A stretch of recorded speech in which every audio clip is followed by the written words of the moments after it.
All right, we'll call that live. So, hello and welcome to Theology Unleashed. I'm Arjuna, and this is the channel where Eastern theology meets Western skepticism.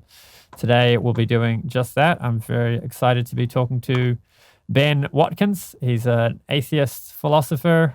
He's also got a young family like me. And he's been on my channel a few times, but always with another guest. So, I'm excited to be talking to myself for the first time. Many of you will know him. He's been on Capturing Christianity and done other debates and podcasts. And yeah, Ben, thanks for coming on. So the topic we pitched was philosophy of mind and materialism versus dualism, or something along that bent, although you've got a more nuanced view. So perhaps we should start by you could quickly describe your ontology. Future Arjuna here. So we had some tech issues on one platform and had to jump over to Zoom. So now you're going to see our Zoom discussion. All right. You there? Yes. All right. I'll splice all this together and edit. So just carry on with explaining your view. Yeah. Okay. So my view is close to John Searle's view. And so those who might not be familiar with it, John Searle kind of starts in 3 or 4 different places. And so he takes as his starting point that minds are real and irreducible. So if it consciously seems like we are conscious, then there is consciousness. Because appearance and reality coincide, the distinction between them disappears. And so there really is what's called a hard problem of consciousness. Mind cannot be explained using merely third-person concepts. And so the second starting point that Searle begins from is that minds causally interact with physical brain. We drink water because we are thirsty. The conscious mental state of being thirsty is what causes the body to drink water. So there's good reason to think that there's causal commerce between minds and brains. And kind of the last part where Searle starts from is that minds are features of particular brains. So the best explanation of facts about the relation between our minds and certain brain states is that minds necessarily supervene on physical things like the brain of a vertebra. So there is good reason to believe there's a solution to what's called the pairing problem. So why is my mind paired with my brain? If I were to raise my arm, this arm in my body goes up, but why not the arm in your body? And so the answer to this pairing problem is that minds are features of particular brains. They're realized in the brain. And so what Searle wants to do from here is then say, okay, these are our starting points. These are the things that we can say that we know confidently about the mind-body relationship.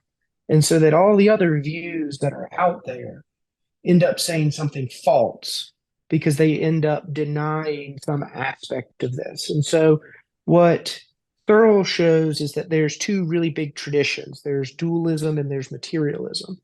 And he thinks that both traditions say something false. The dualist tries to take mind out of the physical world. And so you get that interaction problem. And so that's what dualism ends up saying false. But the materialist tries to explain away consciousness and to insist that mind can be fully explained in third-person terms, and so ends up denying the reality of the mind in some way. And so that's something that the materialist tradition says is false. And so how do you categorize this view? Searle calls his view biological naturalism, but I think it's more usefully categorized as a form of neutral monism. And so neutral monism is the idea that there's this fundamental stuff that's neutral it's neither mental nor physical. We describe this one single neutral reality in both mental and physical terms. And so it's us that imposes these concepts by different language games on the world. And the world actually consists of a one fundamental stuff that can be described in both mental and physical ways. And so that's kind of my just a broad outline of my view and that of John Searle. There's lots of directions we can go, but we haven't got a lot of time because it's late for you. You got stuck in traffic on your way here. When you said you were putting the baby to sleep, I thought, oh, that could take ages, but you were really quick, eh? Well, so it's well past his bedtime, so because we got stuck in traffic, so we kind of Right. laid him down. But yeah, I'm thinking it might be interesting to sort of unpack your view a little bit. Like, well, I mean, we could go into you made a comment about dualism having the mind-body interaction problem, which I disagree with, but that's a whole avenue all of its own. But I think it might be interesting to explore how your view differs or is similar to views you might find in Eastern traditions, maybe, or different people who would distance themselves from the word atheism or materialism more than you, but they have this idea of a kind of monism where there's one substance underneath all of it, like maybe Advaita or something. Do you think there's some similarity there? For sure. So I myself, in my own views about philosophy of mind, draw pretty heavily from Eastern traditions, particularly Taoism and Buddhism. And so Taoism has this view of the Tao where the world is just kind of always, there's a duality to the world that's essential to the world. And so these physical and non-physical language games are, understanding them in this dualistic way that the Tao does, but still insisting that there's only one way, that there's this monism of being, but there's a dualism of language. Definitely takes a lot from the Tao, from that tradition. As far as the Buddhist tradition, it's a traditional Buddhist view that's called the no self view. So in the philosophy of mind, when we're thinking about the nature of mind, one of the very interesting questions is that of personal identity. What makes one person the same person through time? What makes it true that someone in the future named Ben will be me? And Buddhism famously denies this idea of a self, this idea of a Cartesian ego, and that this self is in a way an illusion, and that this illusion, these false views about the self, are a source of suffering. And so, if we were to have the correct views of ourself, we would suffer less. And so, I've drawn a lot from that tradition because, like you said, I don't believe in a Cartesian ego, in this immaterial substance that's not within space or time, but somehow preserves my identity through time. I reject that view and then instead find personal identity in psychological connectedness. And so that's the idea that I think is essentially Buddhist, in that it does away with the Cartesian ego and instead finds the continuity of being within our psychological relationships to the world. So that's a theory of identity that holds that you're the same person across time if there's a causal relationship between your current mental state now and a mental state you've had in the past. Yes. And so this view is close to, in the Western tradition, to John Locke's memory view. But so it obviously modifies that view in ways that avoid objections that were often raised to Locke's view. And so the idea is that we could make a copy of ourselves and destroy the original, and so that the copy would continue on, but that copy would contain everything that matters. It would contain the psychological connectedness. So the idea is that it's not our body that preserves our personal identity through time, nor is it an immaterial soul, and neither is it, nor is it our brain. What matters is those psychological connectedness. And so a lot of people find this intuitive, using certain thought experiments. that are familiar. If you're a Star Trek fan, so Derek Parfit famously has the teletransporter thought experiment, where you're basically teletransported. Your body is destroyed here on Earth and then beamed at the speed of light to Mars, where a copy is made. And so Derek Parfit thinks in a very real sense that that original you that gets destroyed in the machine, so the machine is a way of killing you, but they create an exact replica on Mars. And because that replica is psychologically connected to you in the right way, you continue to exist. There's someone in the future that is you. That's jogging my memory of lectures and stuff and seminars I've listened to where this is brought up, but I'm sure you're familiar with the philosophical objections that come in, like what if during the transporter there's some error and two of you are produced? Yeah. Which one of them's you? Are you now both of them? Well, yeah, so there's two of you, but you're not one and the same person. There's just there's just two of you. So no, but which one's you? The soul. You have a first person experience now. If you went through that and two of you were produced, which first person experience would you be having? The A one or the B one?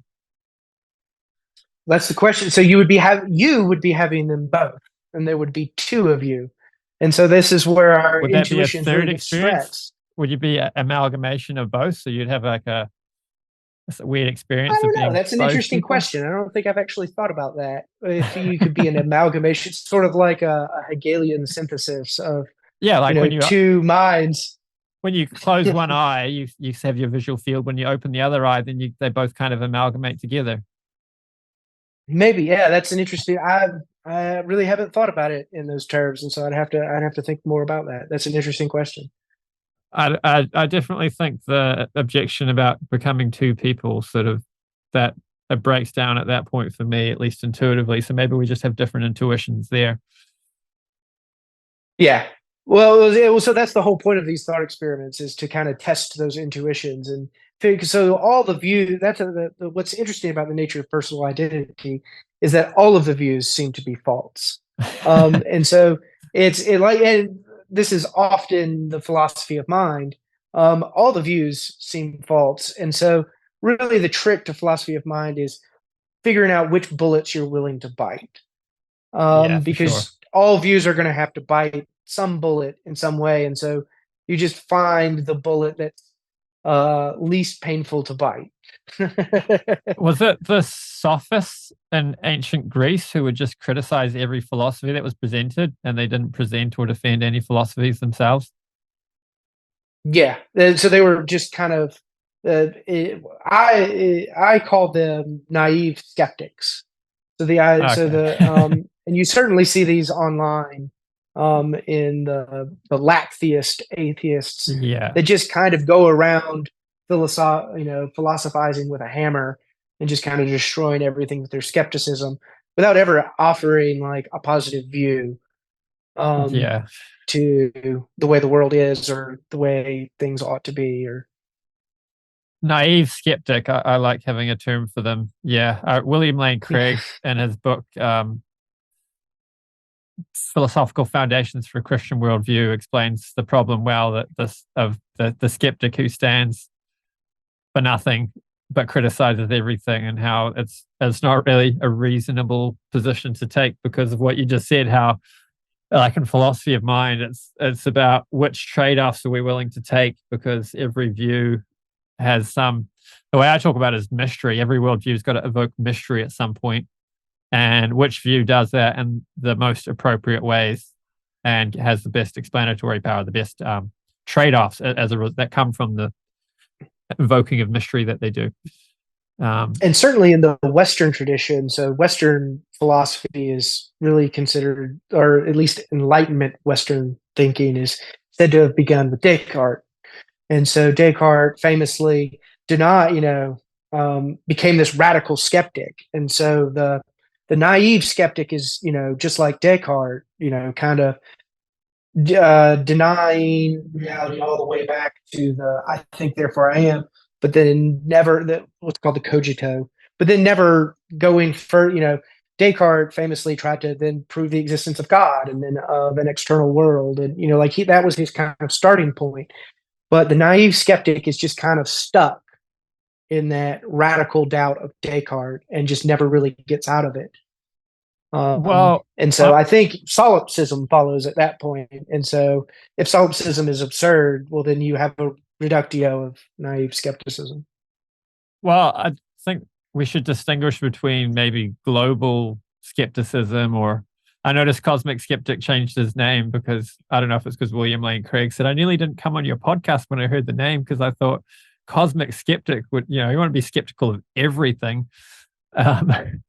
Yeah. Now he's called it within reason. But I think what you're talking about just there we might call a global skeptic who actually embraces the entailments of their skeptical view and winds up with some version of solipsism. Whereas I would think of the naive skeptic as someone who has no idea what the entailments of their epistemology are and just kind of goes about their worldview, assuming it's well established. Meanwhile, the arguments they give to criticize other people's worldview would also decimate the worldview they think is well established. Gotcha. I see what you're saying. Which, because when I find these people in comments on YouTube, like on some of my videos, I'll engage with them and be like, okay, so there's, like they say, oh, there's no evidence for God. I'm like, have you got evidence for external world realism or the existence of other minds? And usually they don't understand the question. I did it with Aaron Ra once in a podcast and he got quite upset. It's like, I'm sick of all these things questioning the existence of the world. It's like, no, it's an epistemology thing. You're questioning my worldview. It's not limited to theists. Yeah, it's I want definitely... to see if we can turn your questions around and pose them on your worldview, if your worldview holds up. And anyway, now we're getting into epistemology. That's the cool thing about philosophy of mind, though, is it kind of touches on so many just different areas of philosophy. We've already hit personal identity, and we've hit epistemology, and we've hit theism and atheism. So it's really cool how you can just these questions, certain questions and their answers shade into other questions and their answers. Yeah, philosophy of religion is the same. If you do philosophy of religion, well, it includes philosophy of mind, so it's going to include everything.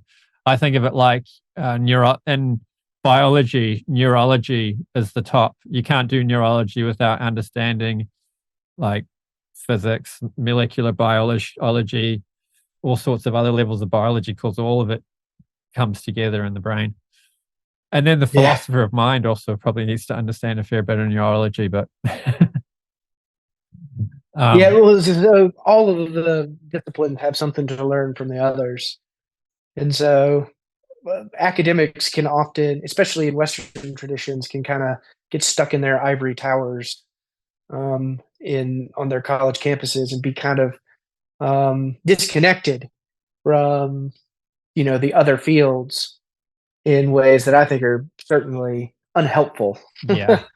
Well, we definitely need experts in their field, but I think, people have been studying more and more about less and less. And I think that's also coincided with a reduction in the amount of innovation and advancement. Whereas before, when we had these polymaths like Einstein, Max Planck, and so on, the leaps and bounds that were made in innovation were incredible. And one author, I cannot remember the name or the book right now, but maybe you can help me with it. He wrote a book on innovation, and he talked about how there's a lot of data showing, like they built a website once. There was a website for suggesting innovation problems from other disciplines. So people that, someone might be an engineer and someone else is a biologist and someone else is a lawyer, and they'll look at problems people posted in there in a particular field. And like often a lawyer can help solve a coding problem, or an engineer solve, because it's just like out of the box thinking. And somebody who's an expert in one field can usually have a degree of intelligence to kind of track another field somewhat so that they can see what's going on. But then you get this whole thing like, oh no, only experts can comment on a field. And it's like, well, that's not what the data bears out when we look at how innovation actually happens.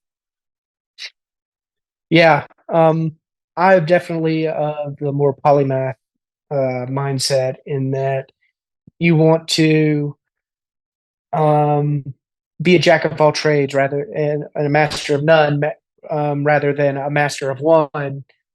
isolated from all the rest. Um, You want to be because I really good think, at least like, one thing, though. you want to be really good at one thing, yes, but you don't have to master it Yeah. in the way that currently, you don't have to go get a PhD and then do a postdoctorate and then spend life grinding away in Yeah. academia, in low impact journals in order to you know be a really proficient thinker in your area of relevance, but having skills from other areas that you can bring to your area of relevance. In my mind, it's like having a multi-tool, like a Swiss Army knife. Mm. Yeah, there's certain jobs that it's not going to be cut out for, but it's going to give you a range of options that you just wouldn't have otherwise. So let's close the loop on this tangent. You were talking about Yeah, how the particular view you hold has the best trade-off result, but they all have trade-offs. You said, well, how do you describe it? Every view seems false. yeah, yeah. Well, so every view seems false, and so you pick the view that makes you bite the fewest bullets. And so, well, that's really what I like about. That's why Searle's view is so attractive. Is that he goes, look, here's a core. Here, like if we're going to have a very serious philosophy of mind, here's the core of what we want it to do. And if it didn't do this, it would be somehow deficient. And so then once you start from that core, you can start to see where the other views end up saying something false. And if you can piece together how all of this hangs together, you end up with a view that's closest to the truth. But the trade-off here is that it's very difficult to categorize.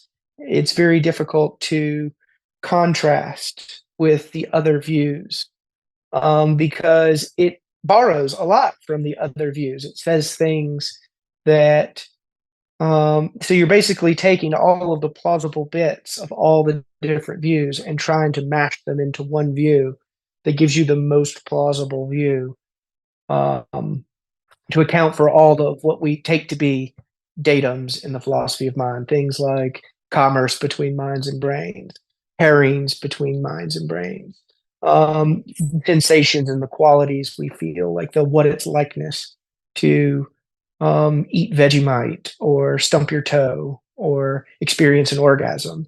These are features that we think are part of the universe. And so if they're part of the universe, we want to understand how they fit into the universe. We can think of the universe from an objective perspective and from our particular subjective perspective. And so we want our model of reality to account for both of those perspectives. It's So, hard. I mean, I think speaking of bullets, I don't know if we want to use that word going forward, trade-offs, that your view. Trade-offs are better. We'll use that word. Intellectual vices. Yeah. I think the identity one, like I think the idea that you are going with the teleportation one, it's a little bit less gory than the one that Ryan Mullins often quotes of having a brain transplant. We can imagine, like someone has half their brain removed and they're still the same person. If you remove the other half, they're still the same person. What if you removed both halves and put both halves in a new body and both of them survived in the new body? It's a lot more gory than the teleportation one. Yeah, these are pretty common thought experiments, Yeah. though, in the philosophy of mind dealing with personal identity. And they're gory, but they're super fun to think about. Yeah. I think I agree. I'm with Ryan Mullins on this one, that those kind of problems create a problem for the view you presented. Whereas I think it's called the simple view, that you're the same person across time. If I guess it would be some non-material substance or some material substance or whatever you want to call it, some substance that is you is still there. So going with the teleportation, there would be a soul or a homunculus or whatever you wanted to call it, a self. And if two were created, the ordinary thing to happen, well, not that this is an ordinary example, but the more intuitive thing would be that your soul would go into one of those bodies and the other one maybe had a different soul that came and occupied that body, which is, for a Christian view, that might be a bit more complex, but for a Hare Krishna viewer, we have reincarnation and so on. And you can imagine a soul just appearing in a body. And that seems to make more sense to you, but this is probably where we're just going to have a disagreement of intuitions. I'd definitely like to hear more. Yeah, maybe this is where our intuitions will disagree, but I definitely would like to hear more about your views on reincarnation, because Michael Huemer actually has an interesting kind of westernized view of reincarnation that he's built on this substance dualist, immaterial soul type view, and he's an atheist. And so I'm curious as to and he says he draws from Eastern traditions for his view, or at least I think that's what he said in his book. I might be misremembering that. If I am, tell me in the comments. But I'd be very interested. Yeah, I'm really interested in hear your views on reincarnation, because I feel like that's an underappreciated concept in the philosophy of religion, for one, but certainly in the philosophy of mind too. I'll try and give an elevator pitch that covers a lot of bases. So I've listened to Michael Huemer talk, and I haven't really disagreed with his view. So we'll probably find some consistency. So we tend to avoid the word soul because it has a lot of baggage coming from Christian contexts, where they might use it in a hylomorphism view, which is completely different ontology from what we use. Hylomorphism. Oh, that's another quick question. How does hylomorphism differ from your view? Because it's sort of like the soul and the body are like an amalgam on that view, and is that different from your view? Yeah. So as far as I understand, the holomorphic view is that it has a Aristotelian framework, and so there's four different causes. A material cause, an efficient cause, a final cause. I'm missing one. Forgot what. Material, efficient. Anyways, their formal cause.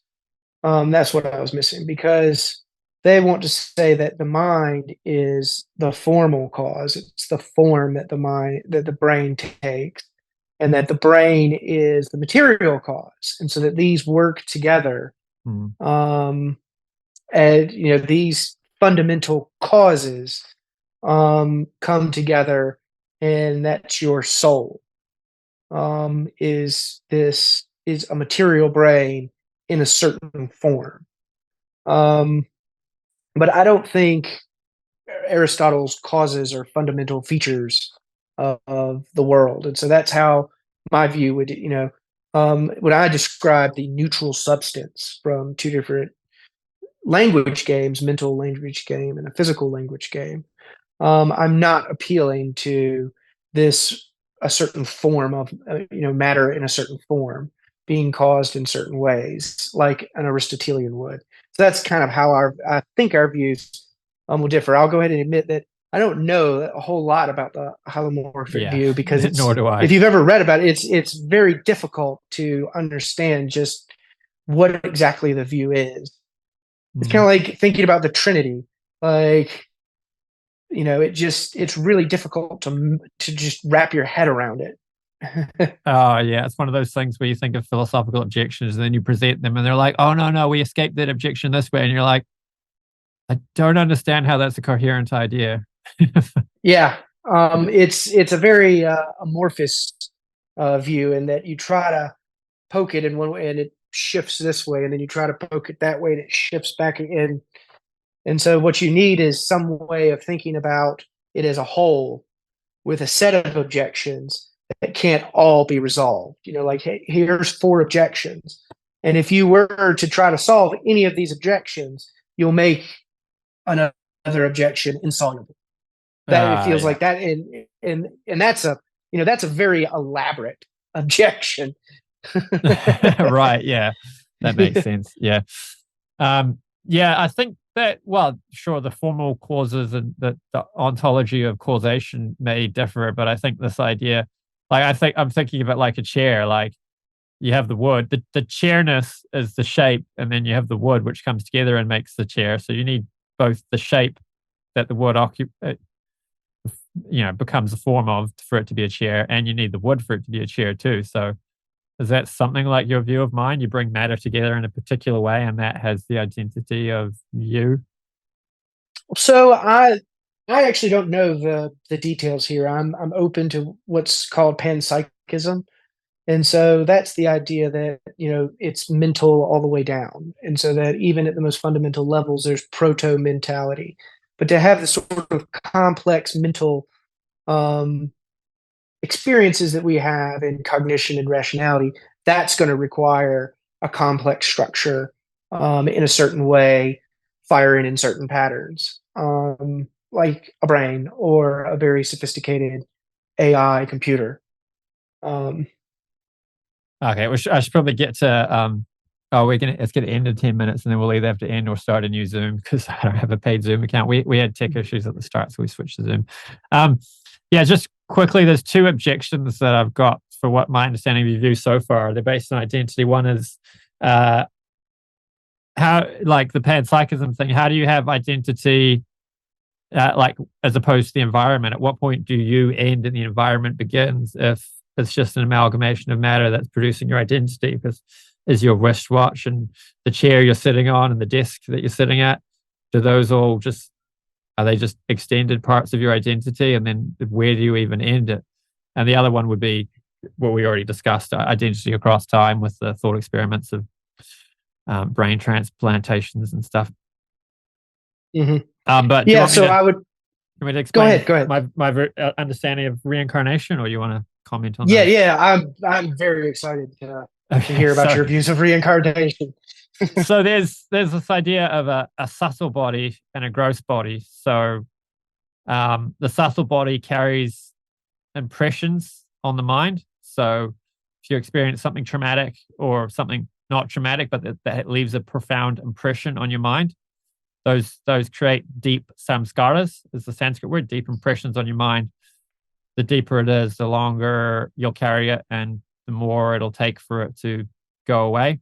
So this is why trauma has such strong impacts on people. But positive things can leave deep impressions too. Like children who are raised well will often have very good impressions on their mind that carry with them and create good results. And those can be carried across lifetimes because the subtle body carries those impressions and they're carried from one life to the next. So I don't know if you've seen, I've done a few debates on the evidence for reincarnation, and Dr. Ian Stevenson and Jim B. Tucker have compiled a lot of reports, and there's interesting tendencies in those cases. So just a quick synopsis of the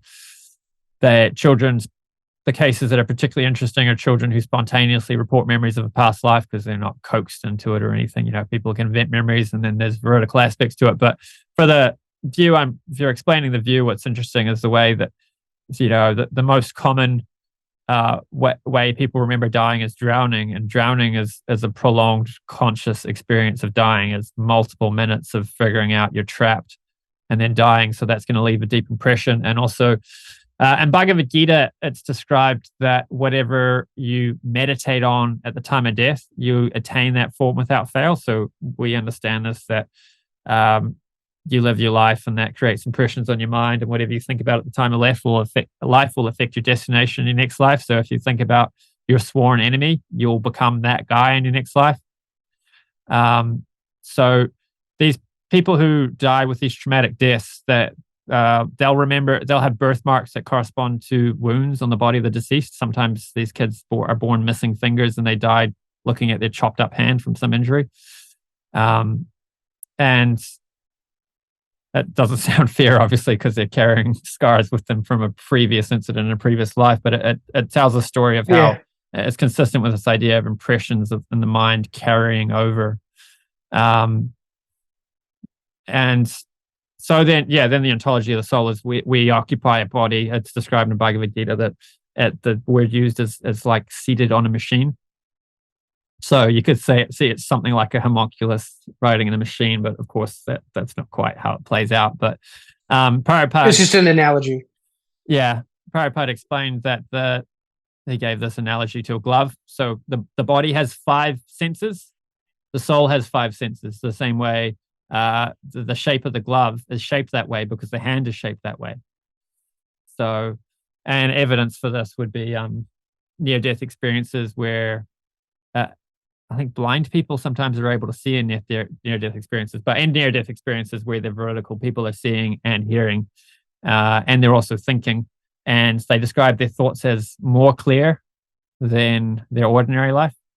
So I have this idea that the way, because people will give this objection to dualist sorts of views, that if consciousness is separate for the brain, then how come the brain has so much impact on consciousness? It can wipe consciousness out with, when someone falls unconscious because their brain doesn't get enough oxygen and so on. And the way I understand this is the brain is like a reducer or damper or filter that mediates our conscious experiences in this world. So when people have near-death experiences and they're experiencing outside of their body, there's greater clarity because the body is reducing their ability to experience the world with clarity. That they're plugged into these senses, and the senses have limitations because they're material. If you are seeing without those, it's greater. But how this explains the way the brain affects consciousness is you could have like a lamp, and I can put different lampshades over the lamp, and film. They put gels to change the color. So the brain is like this. It can, we can think of the brain, the soul as like a white light. You can produce any color you want just by putting different filters over the light. And you can also just put a black sheet over the light, or completely block all the light out altogether. Yeah. Did you have any questions or objections? I don't think so. How are we for time? I know are we coming up close? We got 4 minutes and then we can reboot the Zoom. 4 minutes. Yeah. So yeah, I would want to know more about this concept of carrying over. So there's a process. So you're paired with a body and a brain in this life, and then in the next life you're paired with a different body and brain over, from one brain body pairing to another. And it's not clear to me what this carrying over concept involves. And so like that's where I don't want to say raise an objection, but that would be where my first questions are is how do we cash out this concept of mental impressions carrying over from one brain pairing to another? Future Arjun again. The call dropped out and Ben had to go anyway, so we reconvened a week later and recorded part 2, which you are about to see now. Okay, sweet. So you don't hear an echo or anything, right? No, I don't hear any echo. Cool. Just want to make sure. So let's carry on, and I can probably do a better job of explaining the Hare Krishna ontology of the self. Yes. About the last 10 minutes, so maybe we can just start that bit again. Yes, I want to. I think that's a great place to start. Okay, so the Vedic understanding, as interpreted by Hare Krishnas, of the ontology of the self and the mind, or soul, but generally the word soul carries a lot of Christian baggage. So often in philosophy we use the word self because it has less baggage. So the idea is the self. Well, I guess one thing we could go back to is sort of more ontology in general, which is the difference between spirit and matter. At our last meeting, I touched on it briefly, that often when a Christian talks about the difference between matter and spirit, they'll be talking about things that have perceptible qualities versus things that don't. So some Christians have an idea of angels that don't have forms. I don't really understand how that works, but anyway. Whereas we have an idea that everything has a form. Like, so if you have a conscious agent, even a ghost, we imagine ghosts, they just have a subtle form. So when we talk about matter, we can have subtle and gross matter. So if we imagine a ghost to exist, we would say it's a subtle thing. Some ghosts can move objects around, some ghosts can't. they can communicate and they can see each other. Some people can see them. So there's some form there. Some people who say they see ghosts say they see like a torso and arms and a head, and they're just sort of like a squiggly thing going down instead of legs. There's still some kind of form there. It's just subtle.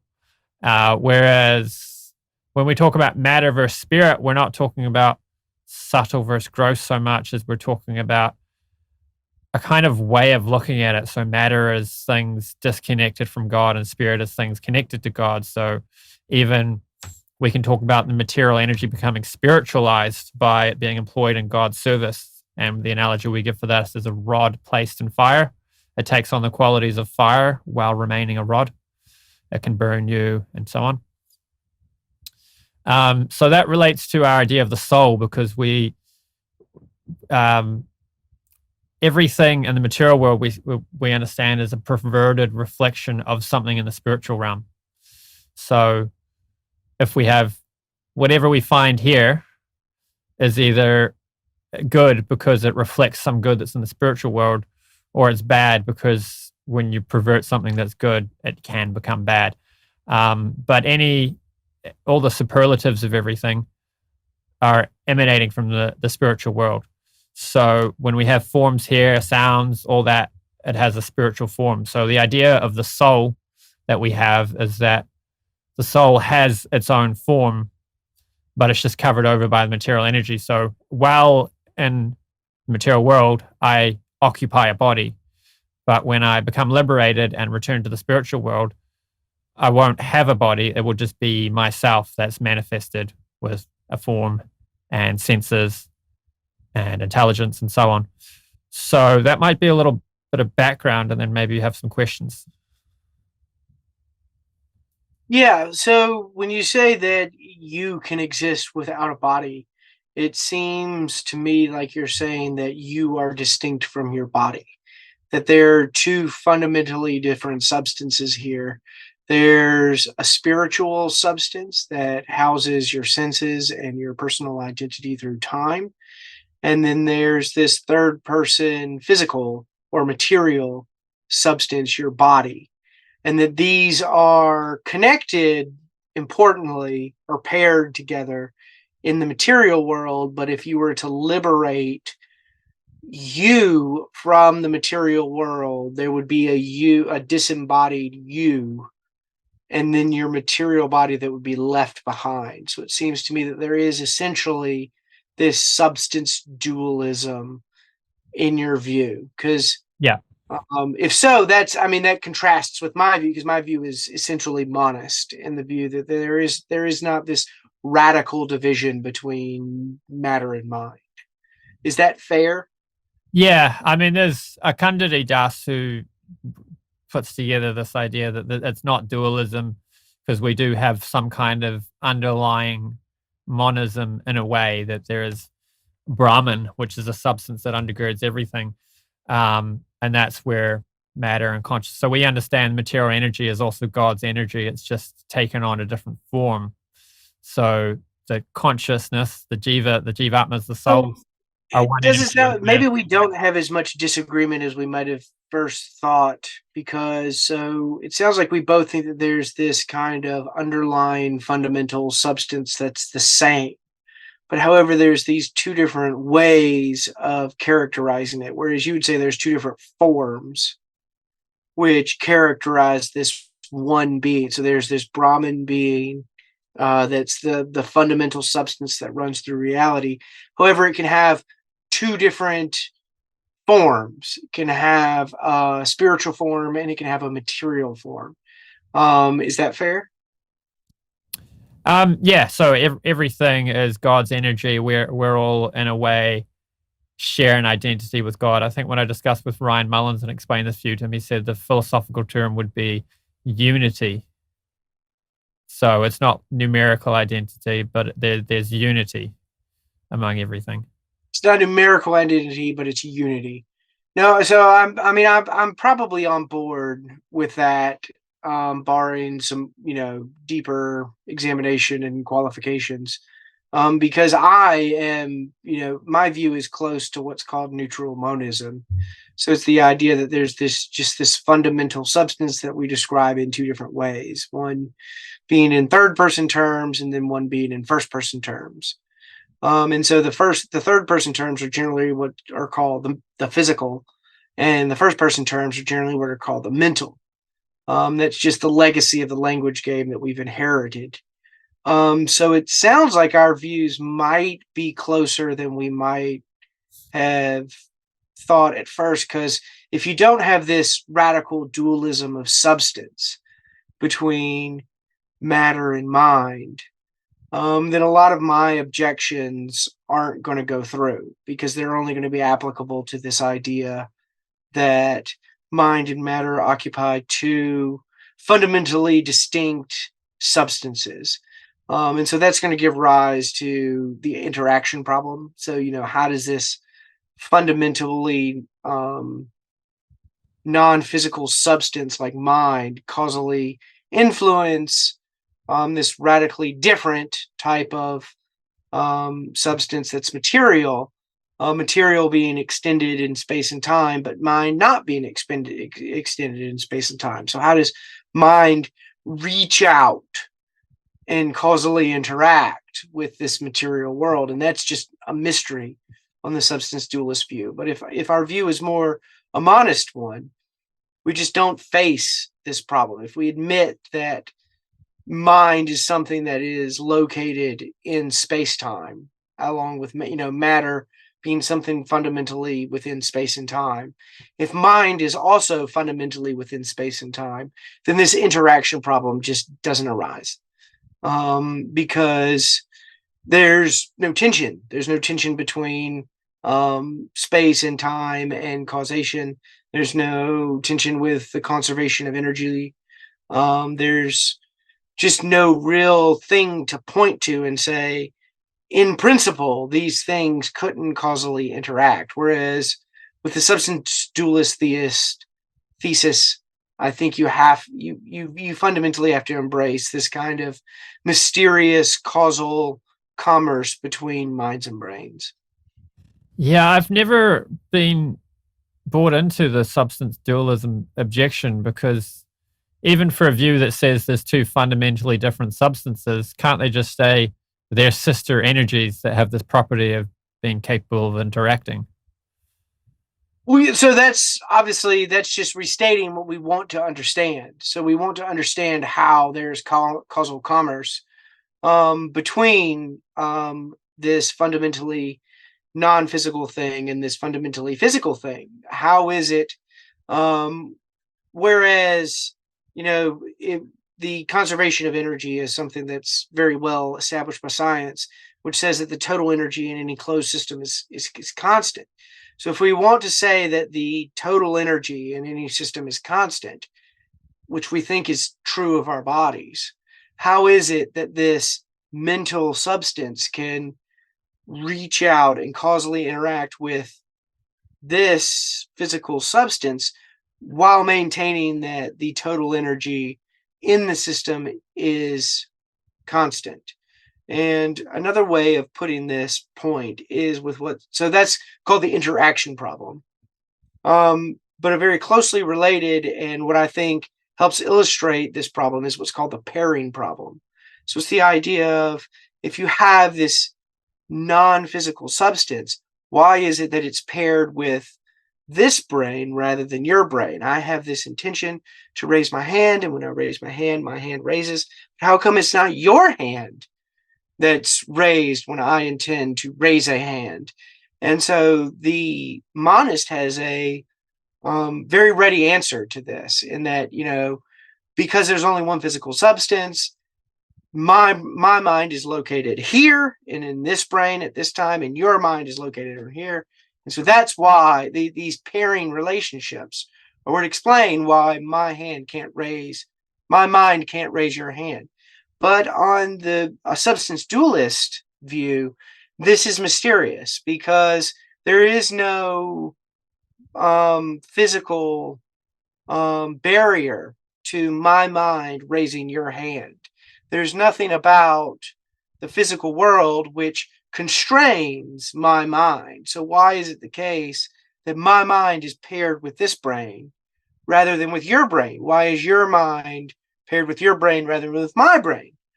And so it doesn't seem like the substance dualist has a ready answer to this, other than just like what you said, in that, look, it's just a brute fact that certain minds are paired with certain brains. There is no further explanation. It's, I guess the whim of God. God chose for this mind to be with this brain, and there's just nothing further as far as the explanation for it. And so that's kind of how the interaction problem gives rise to what's called the pairing problem, which is really the worry I see for this radical division between mind and matter.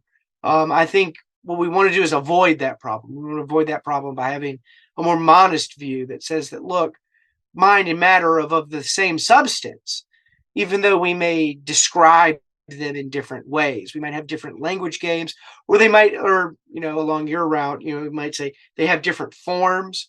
We still have an interaction problem of how does this form causally interact with this form? It's not entirely clear. Then again, we could probably say something similar about my view. And it's like, well, how can one language game causally interact with another language game? And so the advantage that my view would have in answering this question is saying that, look, the language game is relative to us. There's an underlying single reality, and there's nothing mysterious about how it causally interacts. It's just our language hasn't captured the causal interaction yet.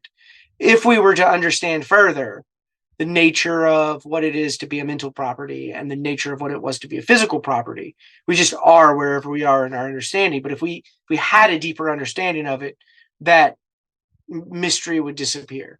And so at the end of the day, both views are going to have to admit of some sort of mystery here, in that it's not clear how to cash out the causal commerce between mental and material. However, this is what I think is a strength of Searle's view, is that he just takes it as a datum. He just says, look, we know that there's causal commerce between minds and matter. That might be mysterious, but if we say that there is no causal commerce here, then we're saying something false. And we don't want to do that. And so this is kind of the humble view, in the sense of like, hey, look, there's just still stuff we don't understand here. And if we were to just have a deeper understanding, perhaps this would be less mysterious.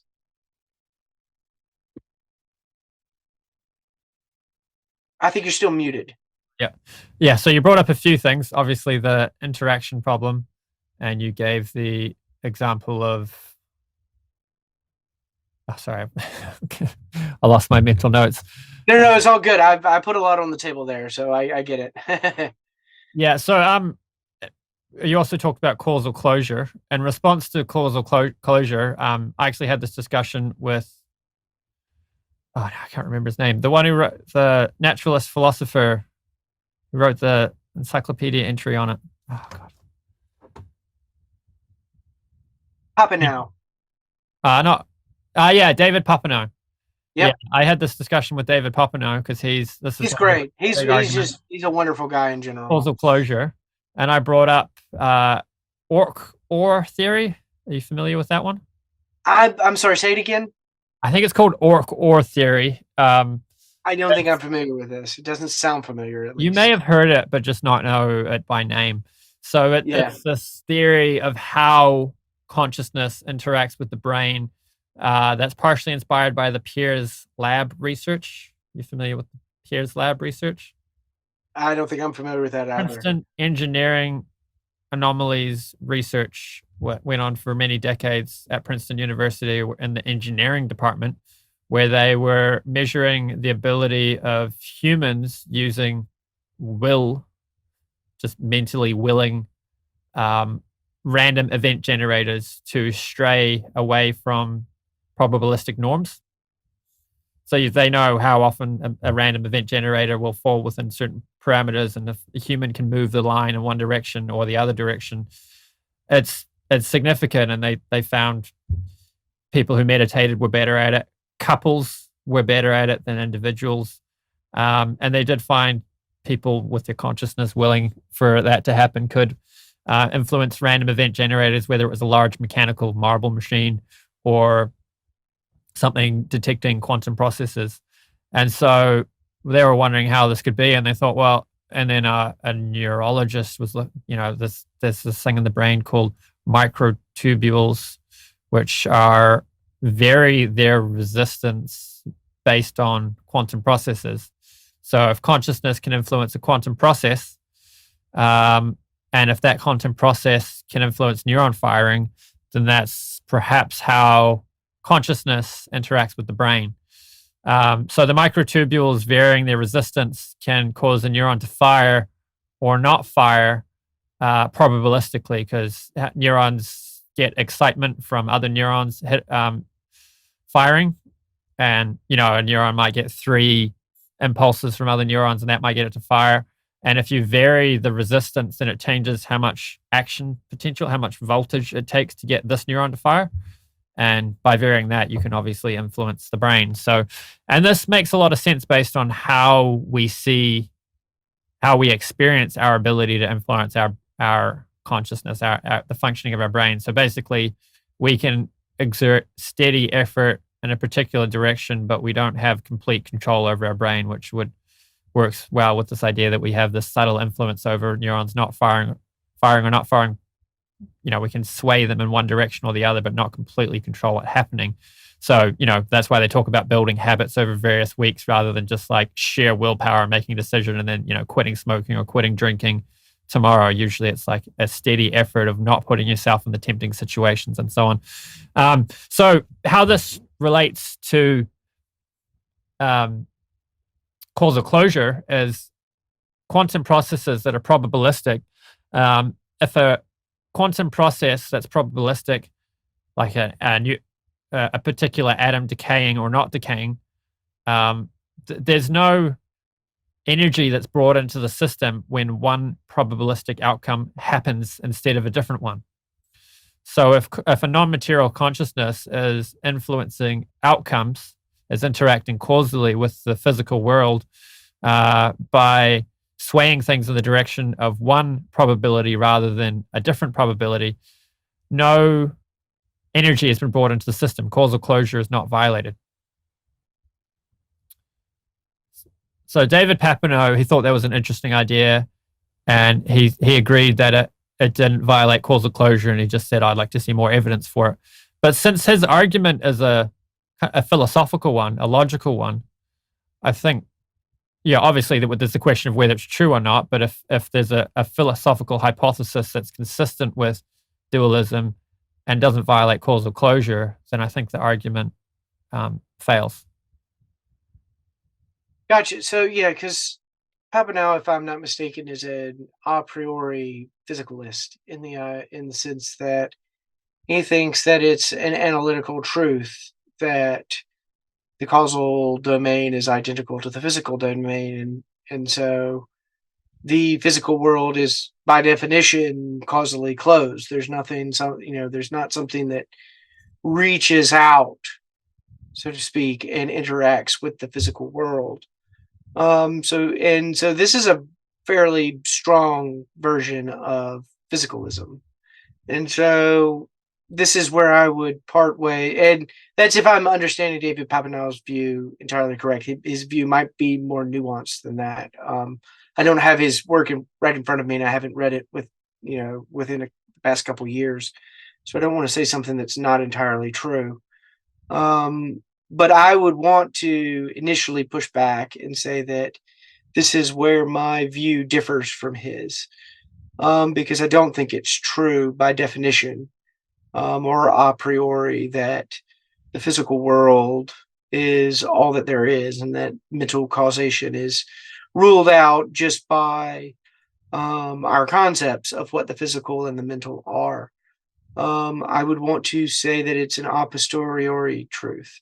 So a truth from experience. So I'm going to, for me, we go out in the world and we understand the necessary connections. We observe the necessary connections between mental properties and physical properties.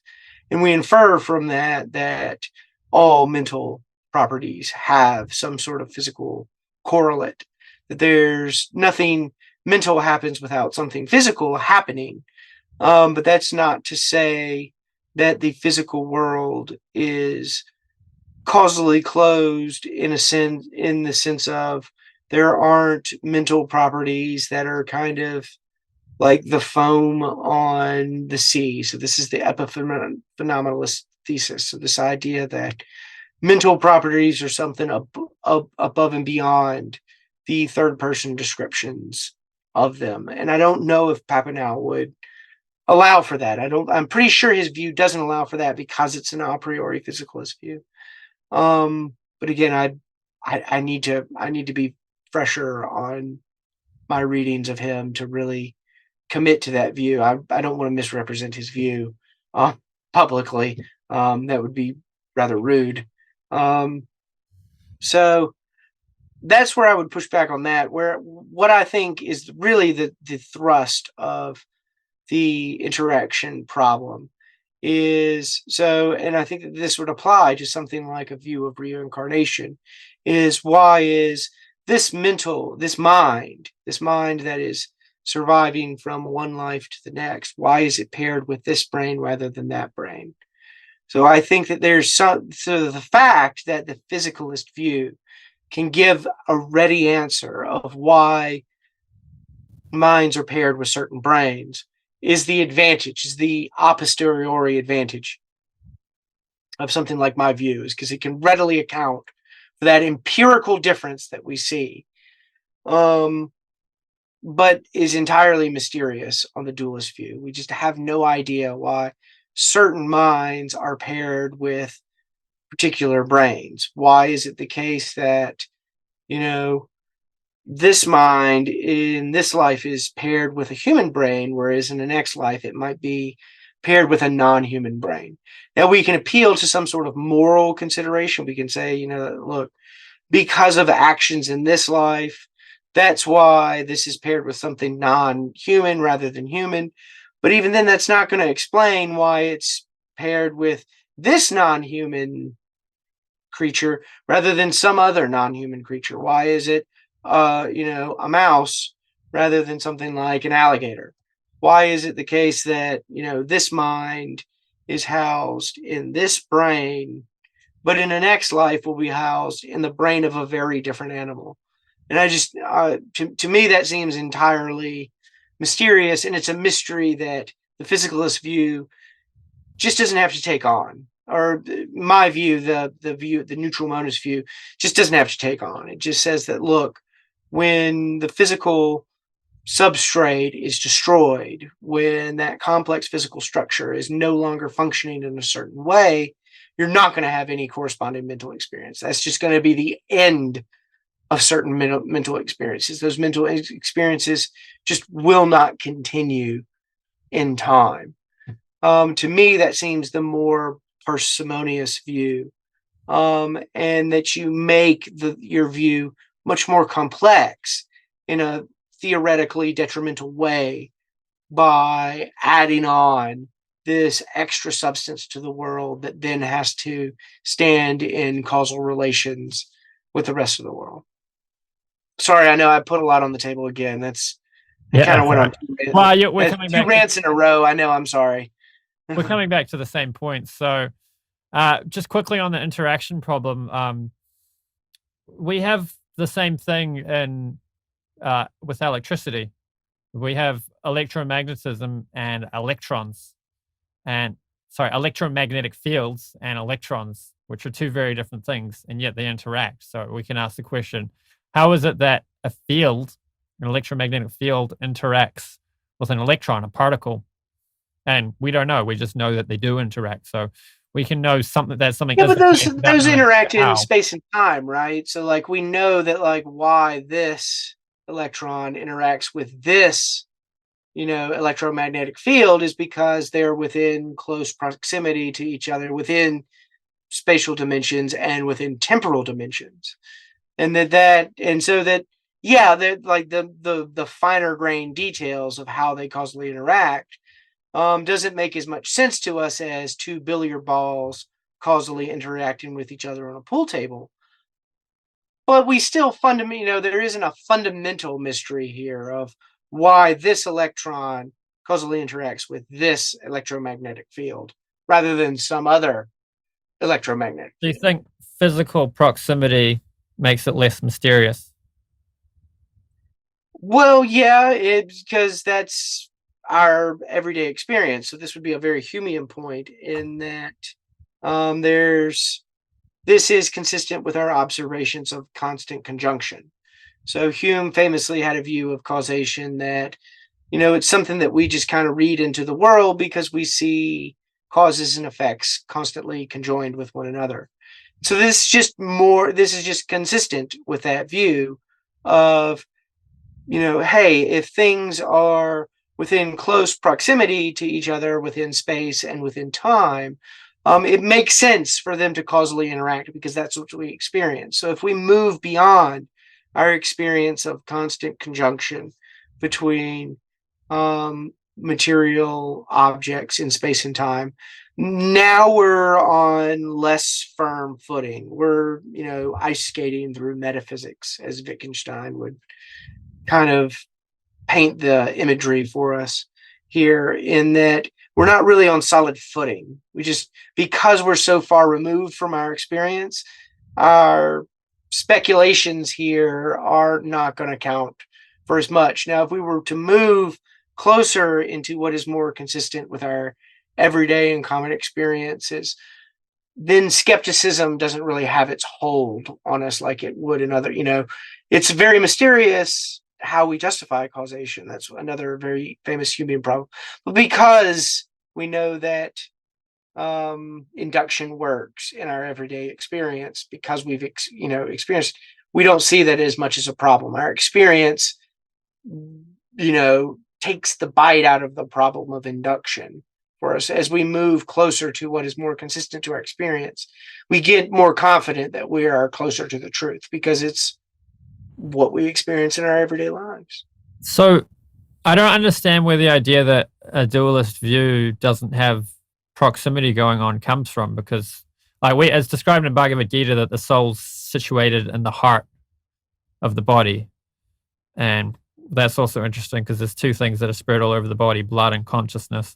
And that's interesting. But so this idea that one soul can't control that it's confusing why one soul would be in control of and have experiences from one body rather than another body, or rather than all the bodies in a mixed up way.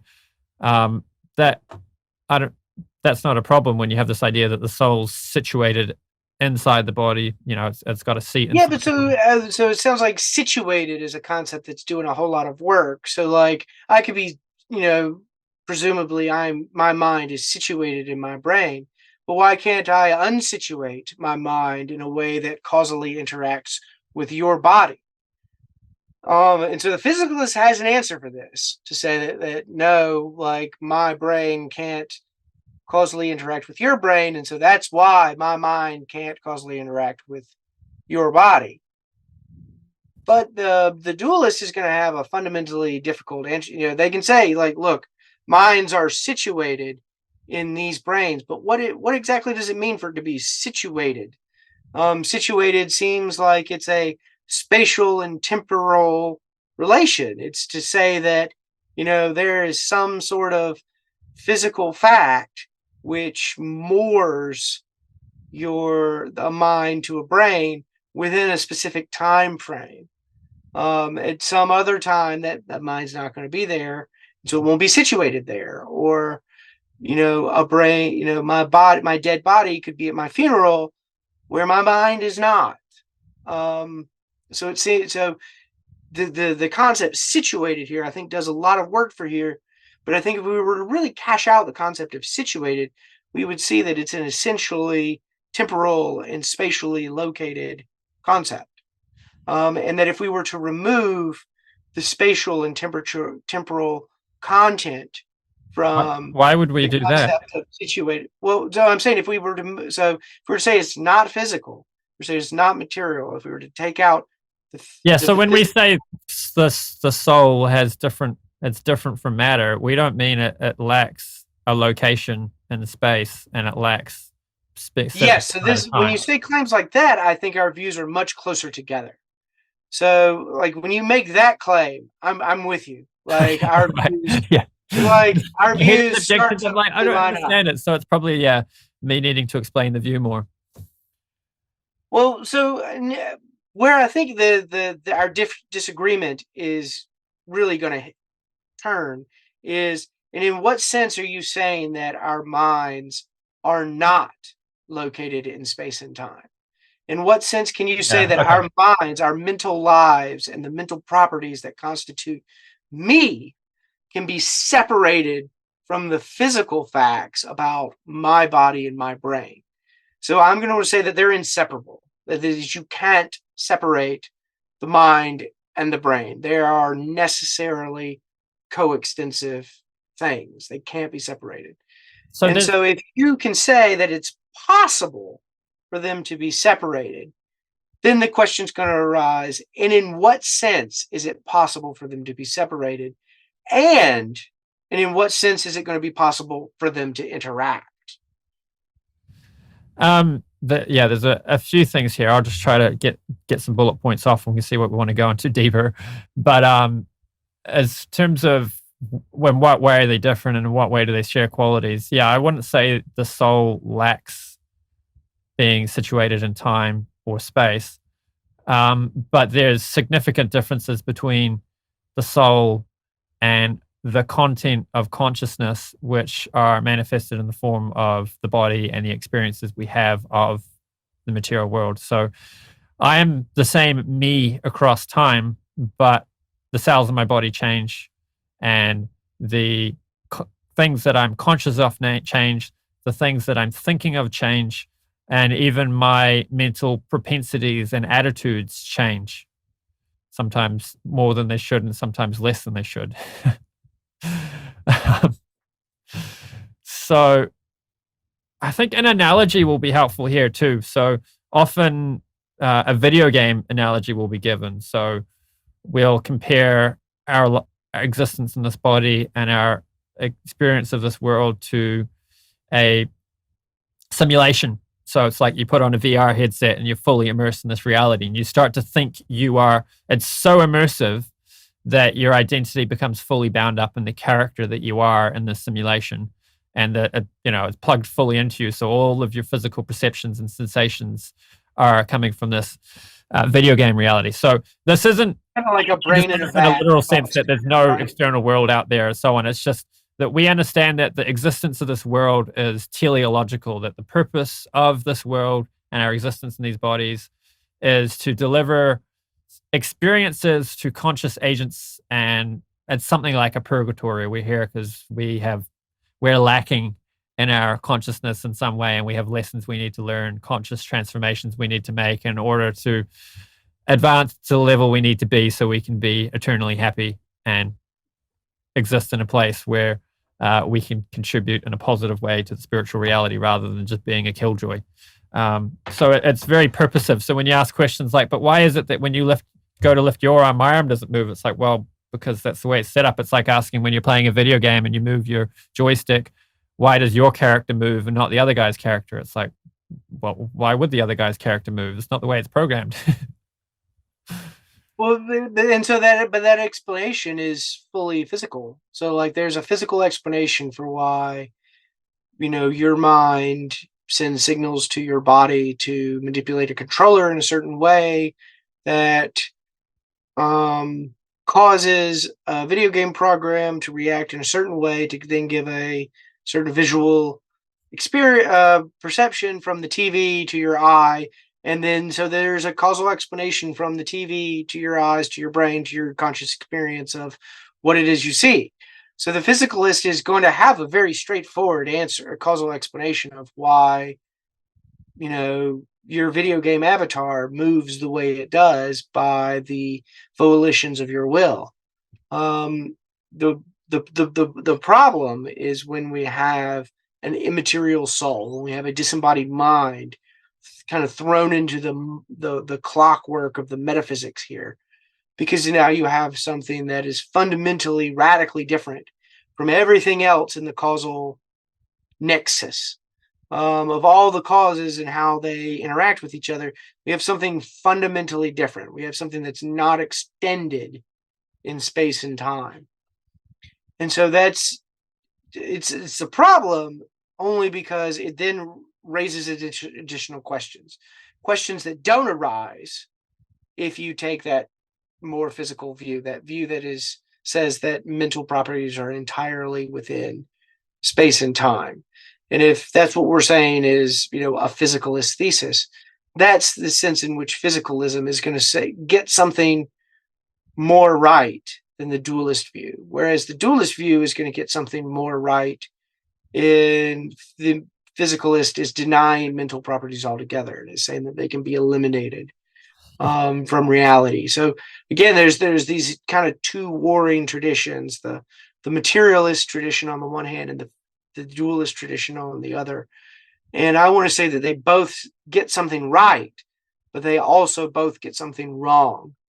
And so the view that we want is a more middle ground view, a view that takes what is true of both views while letting fall away what is false of both views. This is a Hegelian concept called sublating.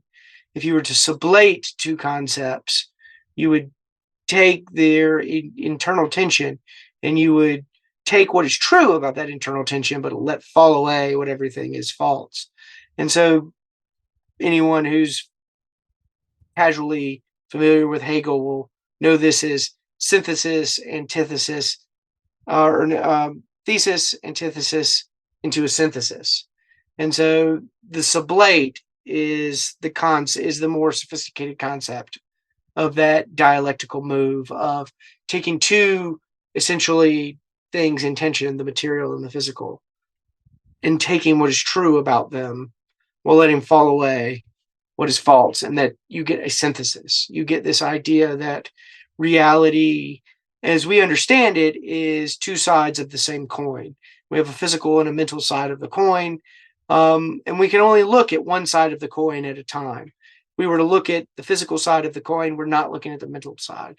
And if we were to turn that coin around and look at the mental side, we're not looking at the physical side. And that's just the way reality is. And that's the feature of reality that we just have to, quote unquote, put up with. That any view that wants to see the mental and the physical side by side in a holistic view, detached from both of those views, is just not possible. You can only understand the two views from within them, going back and forth between them.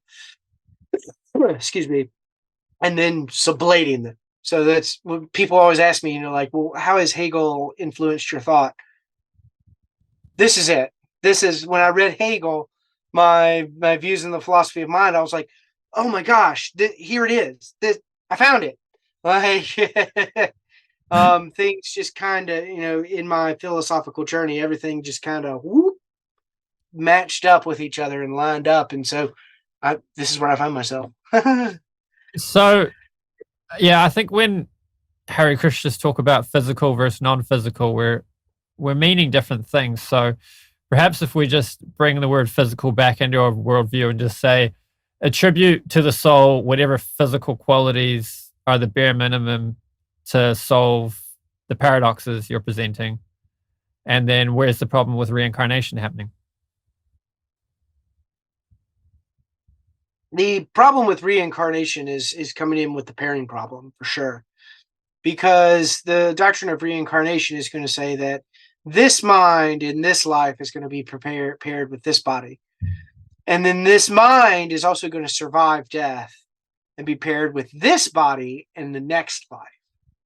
And so these pairing relations are entirely mysterious. Whereas no such mysterious pairing relations occur with a view like mine. But my view is going to imply that mental activity ceases with physical activity. Once physical activity ceases, mental activity stops, and there is no surviving death or continuing on for it to be in another body or in another form. That's just it. That's just where it terminates. So there's a trade-off. So with my view, you get a kind of finality. You don't get the mystery of the causal interaction, but you have a finality to our mental lives. Our mental lives do come to an end. Whereas with reincarnation, the bonus is that death is not the end. It continues on, but the cost of having that view that mental life continues on after death, the cost of that is the interaction and pairing problems. This idea of now all of a sudden causal commerce and particular pairings become mysterious. So all views, I don't want to say that this is just some sort of decisive objection on its own in a vacuum that only substance dualism face. This is a trade-off, and most philosophical views have their trade-offs. And so part of philosophy is balancing these trade-offs. And so I find the cost of the dualist view to be very, very high. When I'm trying to put together a parsimonious view, a view that fits very well together with all of the physical facts that I know in my observations, while postulating the fewest ontological entities to explain it. This is just a cost I'm not willing to pay. Some people think that there is, that with this cost comes additional explanatory power. And so our disagreement will then turn on what we think that is. You might be able to say, look, X, Y, and Z are explained better by this view. And then I would have to then turn around in my dialectical move and say, look, X, Y, and Z are not explained better by postulating these entities. Wouldn't you be? I put a lot on the table again. Wouldn't you be willing to pay, even if it was a really high price, pay that price in order to? Yes. So yeah, I'm actually one of the things that defines my philosophical journey is that I'm willing to pay really high philosophical prices for views that make sense of the world. So maybe notoriously in philosophical circles, I'm what's called an ethical non-naturalist. So I'm an anti-reductionist about moral truths. And so I could just reduce moral truths to facts about everyday life, or I could just deny moral facts altogether. But I think there actually is explanatory value in postulating moral truths that are true in their own right and are not like any other fact at all. And so moral truths, on my view, are a lot like an electron or a black hole in the sense that they serve an explanatory role and that costs worth paying.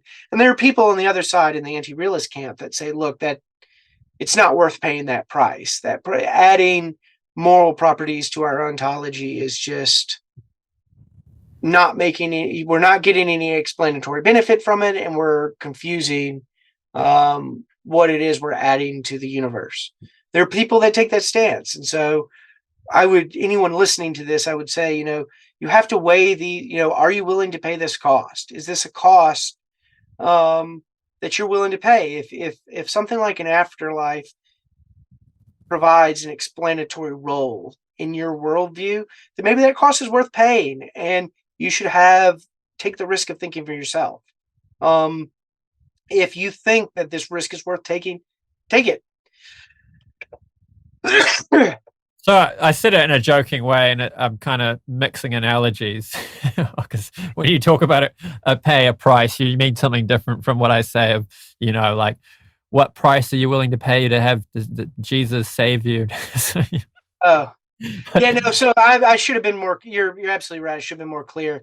I'm talking about like a theoretical cost. So like, there's a theoretical cost to my view in metaethics of taking on these additional moral facts. And there's a theoretical cost for the substance dualist for taking on these entirely non-physical causes. Do you think it's worth paying that theoretical cost? The disadvantage is that if it means I can live forever in the spiritual world, yeah. Well, yeah. Well, so that's a practical, but I'm telling. So Yeah, that's I'm doing axiology. I'm that's a ontology is practical different. reason, Yeah. and maybe that does fit into your epistemic calculus somehow.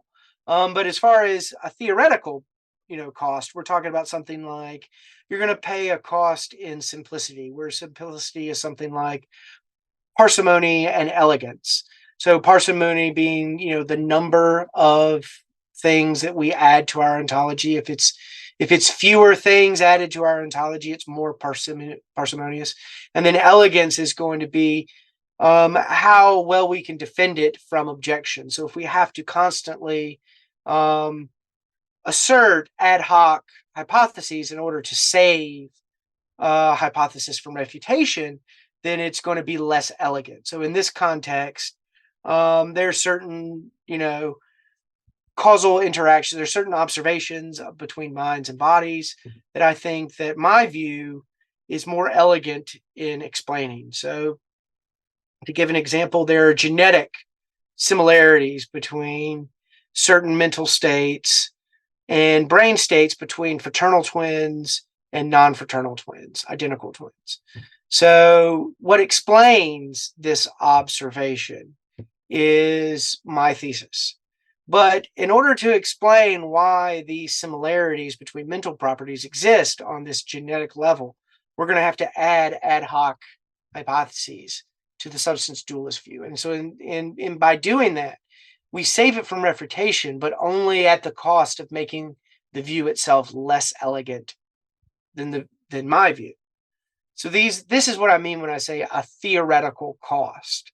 You're going to have to give up some sort of theoretical virtue in order. You can't get something for nothing, even in the theoretical domain. Well, unless you're one of those low-quality internet debaters in the comment section who thinks that you've got all the virtues and all the other views are completely wrong in every way. If you just lack a belief, you can avoid all of this. Oh yeah, just don't believe anything and criticize everyone else's view. Yeah, if you don't make any claims, then you just can't make any false claims. I mean, it's. we talked about that in the last recording too. So I think we evade all those objections though. Like it might be helpful to, like I said, just attribute to the soul all the physical properties you want to make it so it's situated in space. It's physically sitting inside of the body that it's controlling. And you could ask, well, why is it sitting inside that body and not inside of another body? And it's like, well, you might as well ask when I'm driving a car why I'm just inside that car and not inside another car. It's like, I'm sure you're not going to ask that question. Yeah. So that's how this is the duel of intuitions. I love it. This is pure philosophy. This is philosophy at its peak. Oh, I'm honored to have you. Thank you for having me on. Yeah, sometimes I have guests on my channel, I have real imposter syndrome. I'm like, wow, I'm interviewing David Papineau. Wow. That's no joke. I mean, he's a big. And I have him on with a guest, and he's like, oh well, when I was writing the encyclopedia entry for Stanford Encyclopedia on naturalism, I'm like, yeah. I'm discussing naturalism. But anyway, back to I think the video game analogy is quite well. Like you got your controller. I grew up in the 90s. We were playing 007. You can see everyone else on the screen. You GoldenEye, yeah. My wife's got your little Nintendo 64 controller. And nobody would ask why your controller is controlling your character and not the other character. I heard someone saying they were playing. Yeah, there's some jokes about playing with someone and their controller's not plugged in. They don't even notice. Yeah. They're just looking at another character thinking it's them. So I don't see how any problem that would apply to the view I'm presenting wouldn't also apply to the video game controller view. And you can. So another thing to say maybe is there's certain properties that the brain doesn't explain about what consciousness can do. So there's lots of things the brain and genetics can explain. And there's a few things and a few important things that the brain doesn't explain. The experience of qualia, more to be precise, unified, that you have one experience, not multiple split experiences. and it's subjective. You're having your experience, not another person's experience. This is John Searle defined consciousness: unified, qualitative, subjective experience. And Michael ignores. He's done a little bit. He says there's this thing the brain doesn't explain, which is abstract thought. So there's never been a seizure where somebody did math incessantly in their head. There's all kinds of seizures, but we never have seizures that do something in the category of abstract thought. And then there's been research of people in vegetative states where there's no brain activity, but there's still blood flow in the brain, and they can measure the amount of blood flow in different regions. And they talk to the person as if someone's conscious there, and they do an MRI scan. They can measure the blood flow, and they see differences. And they can actually get the people to do math because they can measure a different blood flow in the brain, whether they're saying, they give them the simple math question, they give them an answer and say, is this the false? They give them a false answer, they give them the correct answer, and they measure different blood flow based on whether it's the correct answer or the false answer. And then they give them gibberish and they measure something different. And then, of course, we have, what is it called?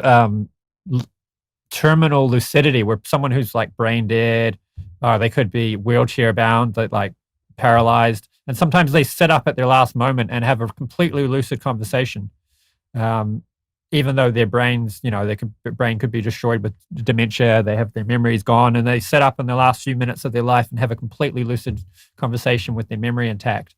And then, of course, there's the NDEs and out-of-body experiences and so on. But, I'm trying to separate the empirical discussion of here's proof from the philosophical discussion of here's a hypothesis and what are the logical or philosophical objections to it. But the empirical examples are useful for explaining what it is I'm describing, because they give an actual practical example of what we're getting at. So if we understand that there's this thing that brains don't explain, then this other entity, the conscious agent, the self, the soul, whatever we want to call it, if that could be the explanatory factor for that, and if that leaves the body dies, or that enters the body, it animates the body in a way where these things can go on.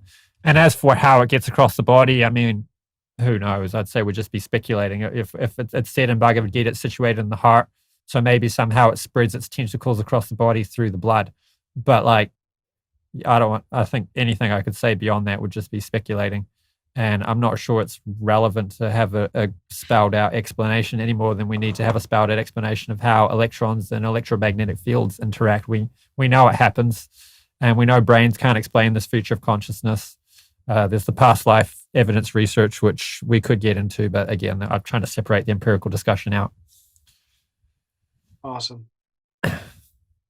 Was there any other topics you wanted to go through, or do you think this is a good place to end it? We've been going for about an hour. Yeah, I think we could wrap it up now. It'll be an hour and 45 minutes once we splice it together, which is plenty. Awesome. I don't know if you want to restate your objections or see if you think I've evaded them, or.